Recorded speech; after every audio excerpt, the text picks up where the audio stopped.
Ya pemirsa, untuk mengetahui informasi selengkapnya terkait dengan hasil persidangan tuntutan terhadap Del Pedro, kita bergabung dengan Amrina Rida dari PN Jakarta Pusat. Ya, selamat sore Amrina, apa alasan jaksa menuntut Del Pedro 2 tahun penjara dan apa jawaban tim kuasa hukum? Silakan dengan laporan Anda. Iya, Ayah dan juga pemirsa, benar sekali bahwa pada hari ini telah dilakukan adanya sidang pembacaan tuntutan oleh jaksa penuntut umum terhadap Del Pedro Marhen yang merupakan Direktur Eksekutif dari Lokataru dan juga 3 terdakwa lainnya, yakni adalah Syahdan Hussein, Muzaffar Salim dan juga Harik Anhar, yang mana jaksa penuntut umum menuntut agar para terdakwa ini dipidana dengan 2 tahun penjara. Dan kalau kami dengarkan tadi dalam pembacaan tuntutan yang disampaikan oleh jaksa penuntut umum, memang terdapat pada akhirnya poin-poin yang membuat jaksa menuntut 2 tahun penjara terhadap para terdakwa. Poin-poin tersebut diantaranya adalah bahwa berdasarkan sidang-sidang yang telah dilakukan sebelumnya dan juga fakta persidangan, jaksa penuntut umum ini meyakini bahwa keempat terdakwa, baik itu Del Pedro, Muzaffar, Syahdan dan juga Harik, terbukti bersalah melakukan demonstrasi yang berujung melakukan penghasutan berujung pada demonstrasi ricuh pada Agustus 2025 lalu, di mana jaksa meyakini bahwa para terdakwa ini mengunggah gambar dan juga narasi yang provokatif dan juga konfrontatif di media sosial. Jaksa menyebut bahwa keempat terdakwa ini membuat dan juga bergabung dengan sejumlah grup media sosial untuk menjalin komunikasi dengan pihak-pihak lain yang dianggap memiliki pemikiran yang sejalan dengan adanya kondisi Indonesia pada Agustus 2025 yang lalu. Dan dari jaksa ini pun juga menilai bahwa pada akun media sosial yang telah dikelola oleh masing-masing terdakwa, ini setidaknya terdapat 19 konten kolaborasi yang mengunggah ataupun juga berisi konten-konten narasi provokatif dan juga konfrontatif dengan memuat sejumlah tagar-tagar yang cukup menghasut menurut anggapan dari para jaksa penuntut umum. Di antaranya adalah tagar seperti hashtag Indonesia Gelap, lalu juga hashtag Indonesia Sold Out, hingga reformasi Polri, sehingga para jaksa penuntut umum ini meyakini bahwa para terdakwa melanggar pasal 28 ayat 3 Jungto pasal 45A Undang-Undang tentang Informasi dan juga Transaksi Elektronik. Jaksa penuntut umum ini pun juga dalam tuntutannya ini menyebut bahwa para terdakwa ini terbukti merekrut dan juga memperalat anak-anak di bawah umur untuk kepentingannya tanpa adanya pendampingan dan juga pelindungan jiwa, sehingga melanggar pasal 76H Jungto pasal 15 tentang perlindungan anak KUHP. Dan tadi dari pihak tim kuasa hukum dan juga dari pihak para terdakwa sendiri pun memang usai adanya sidang pembacaan tuntutan sempat menyampaikan respon, dan mereka menilai bahwa tuntutan 2 tahun penjara yang dibacakan oleh jaksa penuntut umum terhadap para terdakwa ini tidak masuk akal dan juga tidak sesuai dengan fakta-fakta persidangan. Para tim kuasa hukum dan juga terdakwa ini menilai bahwa banyak fakta persidangan yang diabaikan oleh jaksa penuntut umum, dan mereka menilai bahwa tidak ada satupun dari konten media sosial ataupun juga unggahan di sejumlah media sosial yang dilakukan oleh para terdakwa yang berniat untuk menghasut,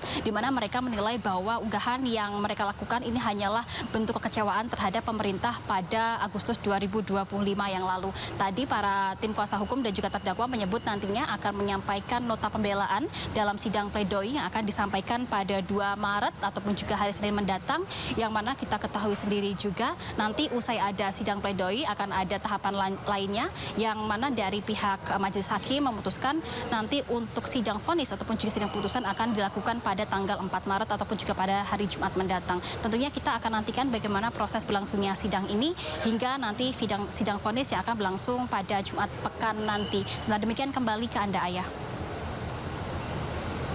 Baik, Amrina, terima kasih atas laporan Anda. Kita akan sama-sama nantikan update untuk persidangan selanjutnya. Selamat bertugas kembali.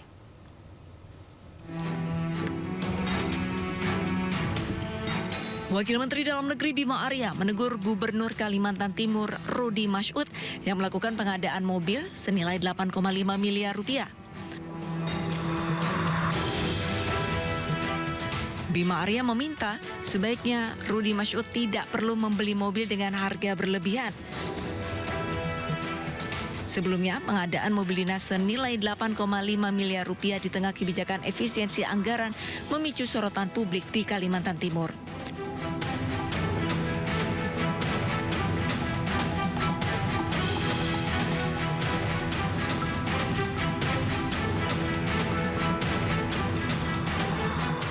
Gubernur Kaltim Rudi Masyud menegaskan hingga kini belum menggunakan kendaraan dinas milik Pemprov Kaltim.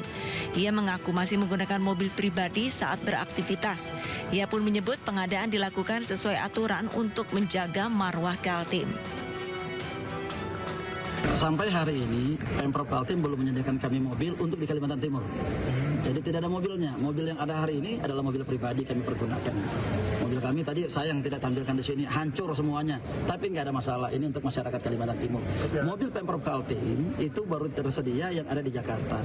Di Jakarta, kenapa di Jakarta? Pertama adalah untuk melaksanakan kegiatan-kegiatan menunjang kegiatan-kegiatan kepala daerah. Kalimantan Timur adalah ibu kota Nusantara. Kalimantan Timur adalah miniatur daripada Indonesia. Tamu daripada Kalimantan Timur itu bukan hanya kepala daerah se-Indonesia, tetapi juga adalah dari global. Masa iya kepala daerahnya pakai mobilnya ala kadarnya? Jangan dong. Iya kan, jaga dong marwahnya Kaltim. Ini marwahnya Kaltim, marwahnya masyarakat Kalimantan Timur. Pasca polemik pengadaan mobil dinas, gaya berpakaian istri Gubernur Kaltim, Syarifah Suraidah, kini menjadi sorotan warganet. Syarifah kerap menemui warga dengan gaya khas noni Belanda. Sebagian warganet menilai gaya Syarifah unik dan merupakan kebebasan berekspresi. Tapi ada juga yang menilai berlebihan. Dari Samarinda, Kalimantan Timur, Ardi Wirya, iNews melaporkan. Ya pemirsa, di tengah ramainya mobil dinas Gubernur Kaltim dengan harga fantastis, kondisi sebagian jalan di Kalimantan Timur memprihatinkan dan butuh perbaikan.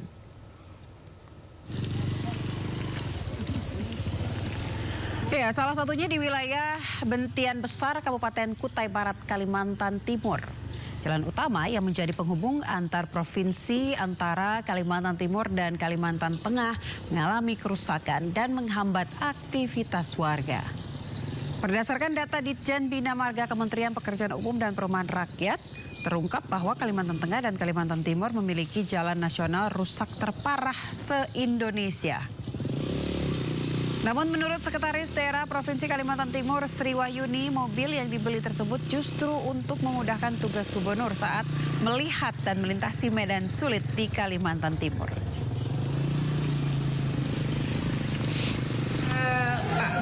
Pak Gub ini kalau meninjau sebuah lokasi, beliau itu ingin sampai lokasi, tembus sampai ke lokasi itu. Jadi suatu saat beliau ke Sotek Bongan, ya saya memang tidak ikut tapi saya dengar ceritanya, itu kan tertahan di hutan. Sebenarnya sudah diberitahu bahwa tidak ada jalan, tapi beliau tuh ingin tahu tembusnya sampai mana.